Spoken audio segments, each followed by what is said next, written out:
Mga ka-Epimore, ang video po natin sa ngayon ay tatalakay sa sakit na kung tawagin ay pulmonary tuberculosis.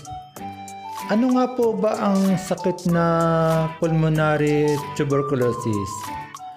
Ayon po sa mga eksperto, ang sakit po na tuberculosis o kilala sa tinatawag na sakit na TB.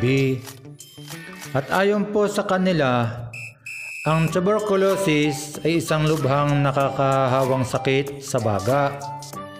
Ito ay dulot ng bakteryum na Mycobacterium tuberculosis o ang tinatawag na kumpol na mga bakterya.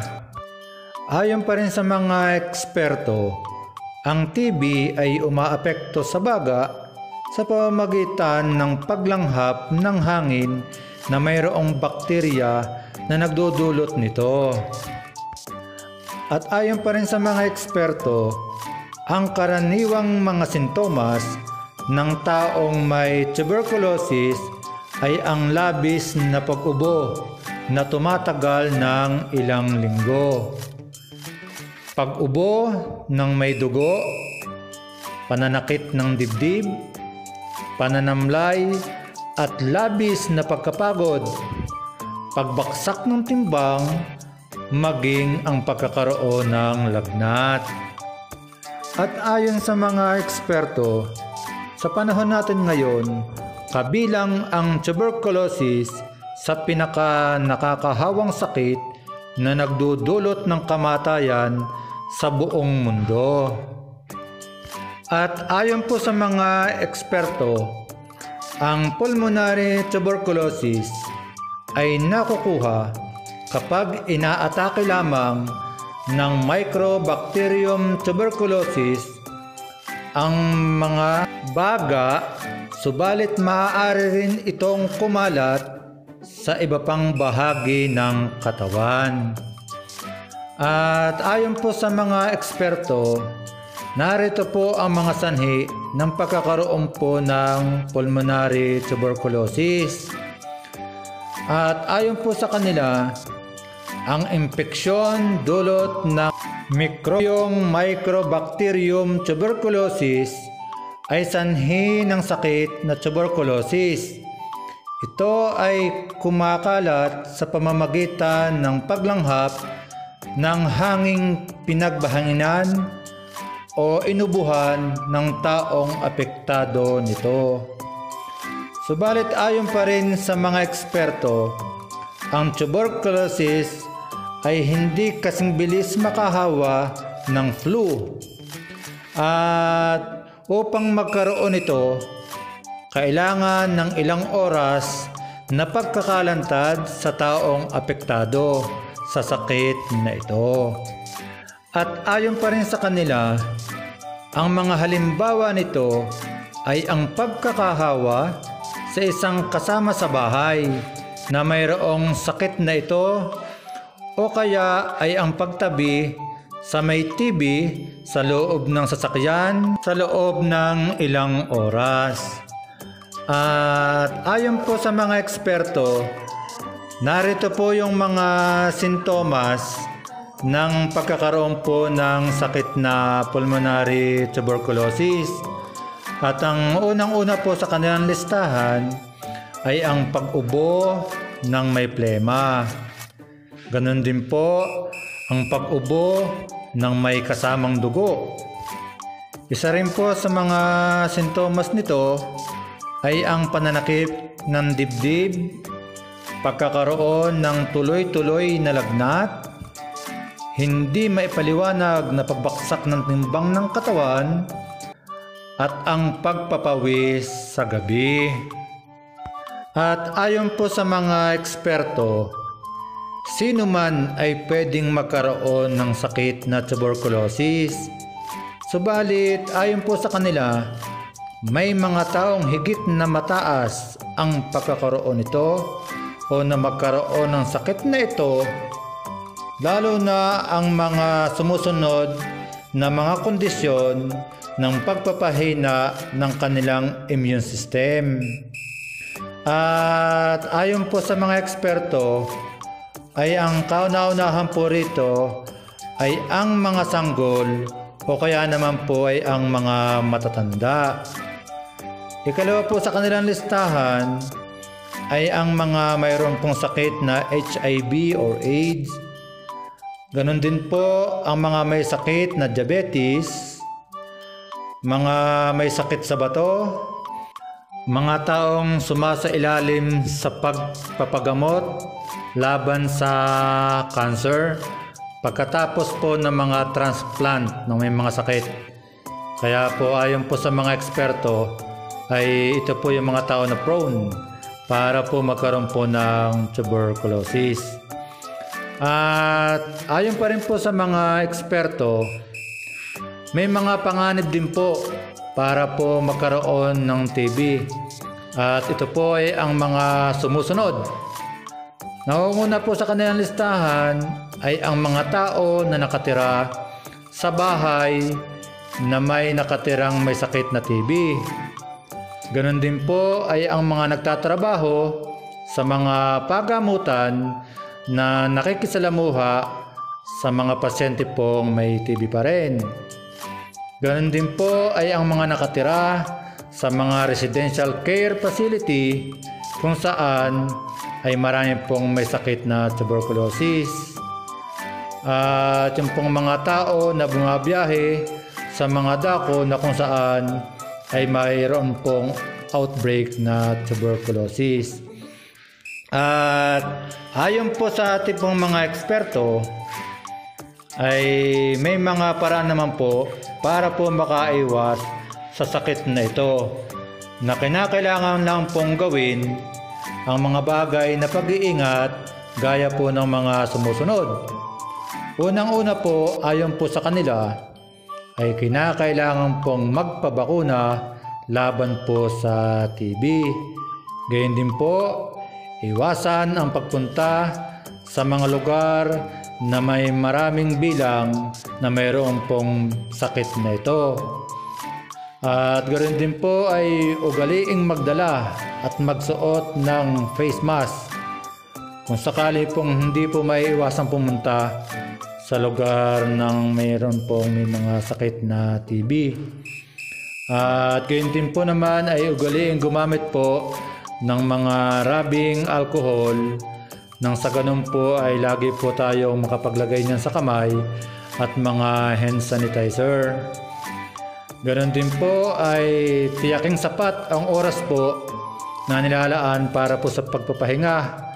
Kaya po pinapayuhan po ng mga eksperto na yung pong 8 hours a day o 8 oras na pagtulog ay kinakailangan pong magawa po ng tao.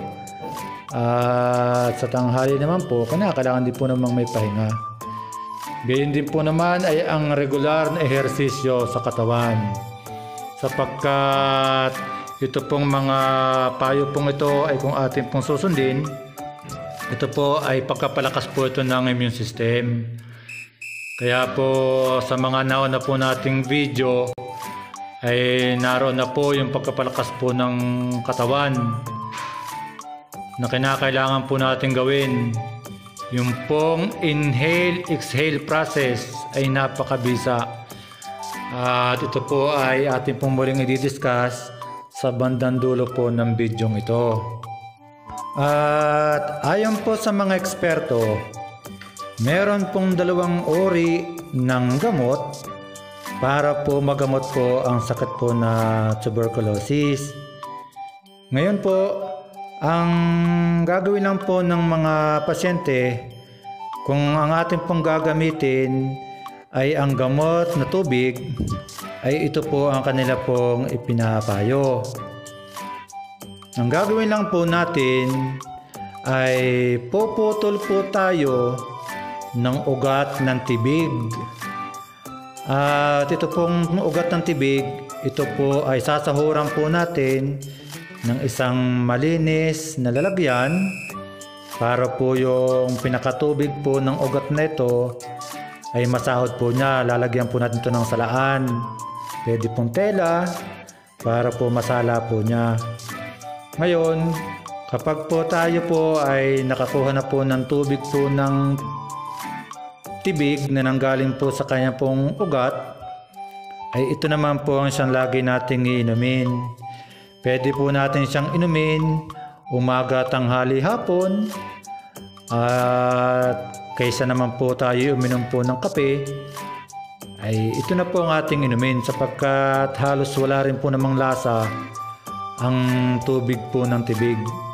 Kaya po ayon po sa mga eksperto, ang tubig po na manggagaling sa ugat po ng tibig ay siya po nating palaging ipaiinom sa taong meron pong sakit na TB o pulmonary tuberculosis, sapagkat ito po ay napatunayan po ng mga eksperto na ito po ay napakagaling magpagaling sa mga taong mahihina po ang baga.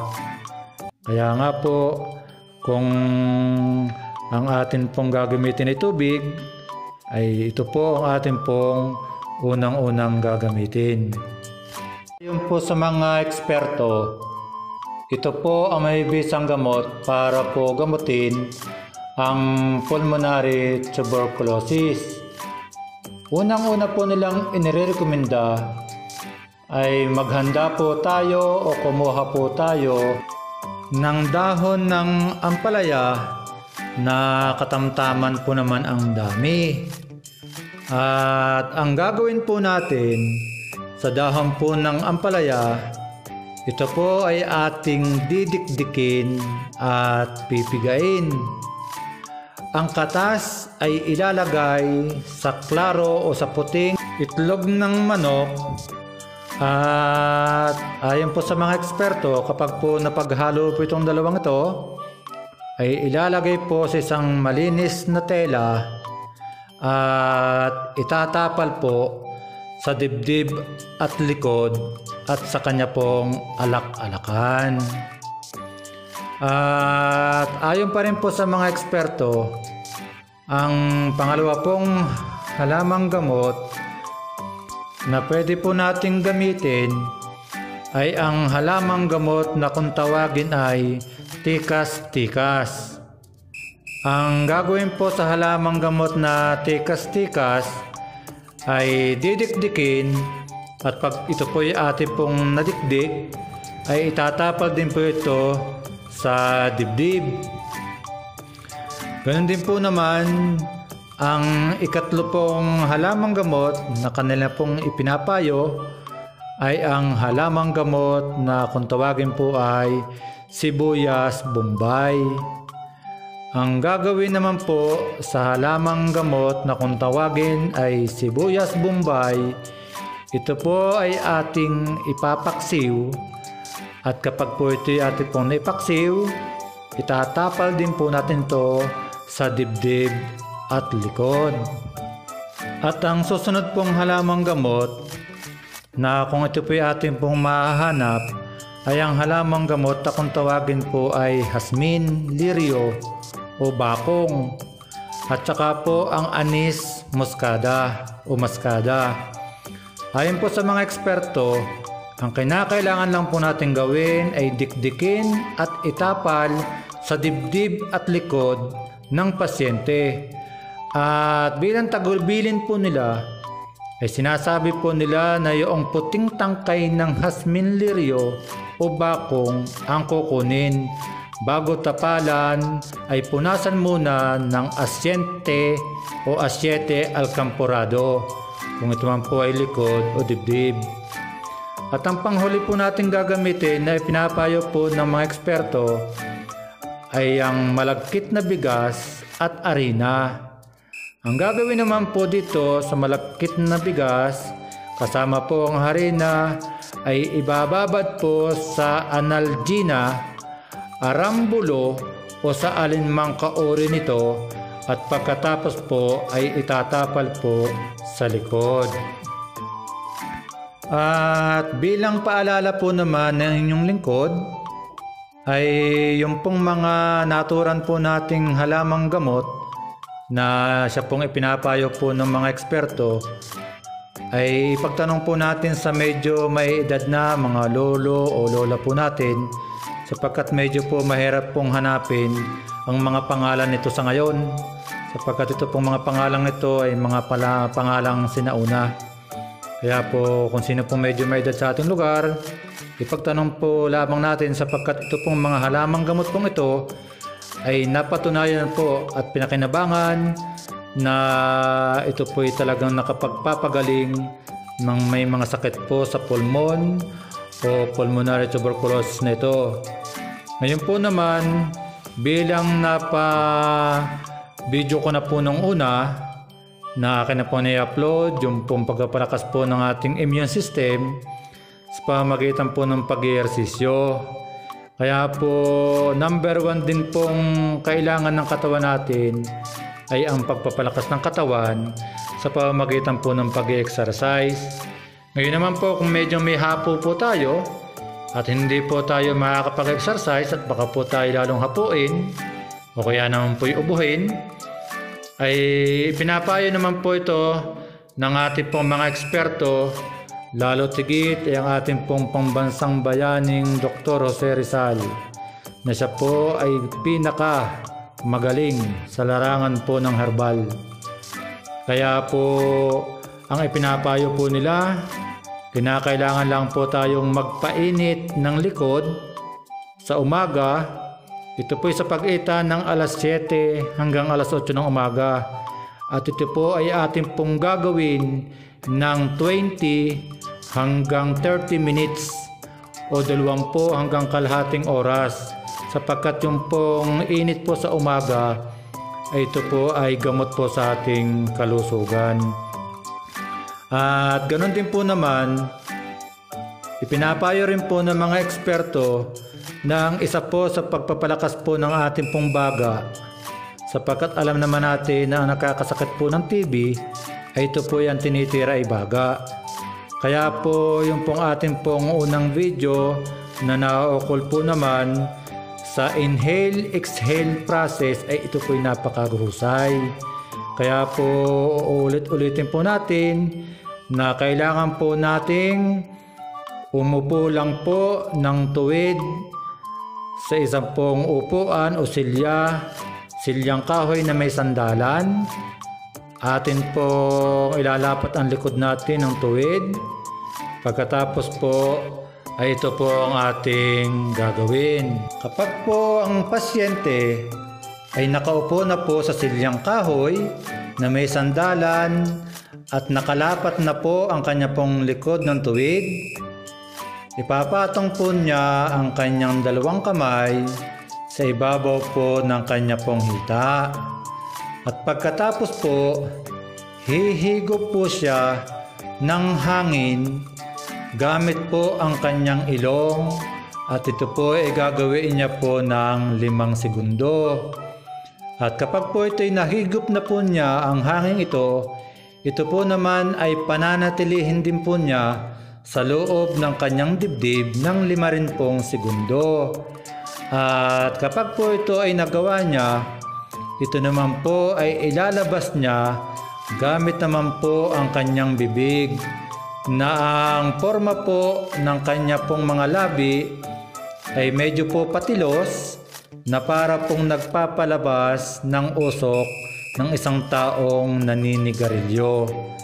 Kaya po ito po ang tinatawag na inhale and exhale process.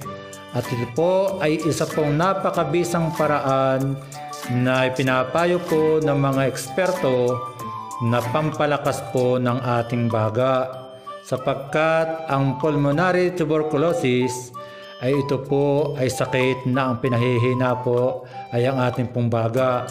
Kaya naman po kukontrahin po natin ito sa pamamagitan po naman ng pagpapalakas po ng baga.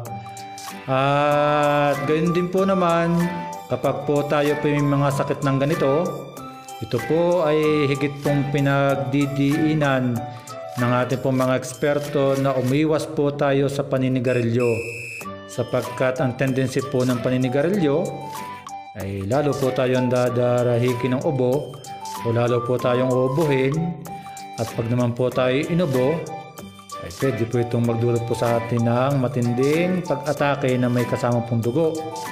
Kaya po iwasan po natin ang paninigarilyo upang hindi po humina ang ating pong baga. Kaya po mulit muli ay sundin lang po natin ang ipinapayo po ng mga eksperto at palagi po nating panoorin ang mga video po kay Ipimore YouTube channel. At sagot ko po ang inyong kalusugan gamit po ang mga herbal at mga natural na paraan. Maraming salamat po.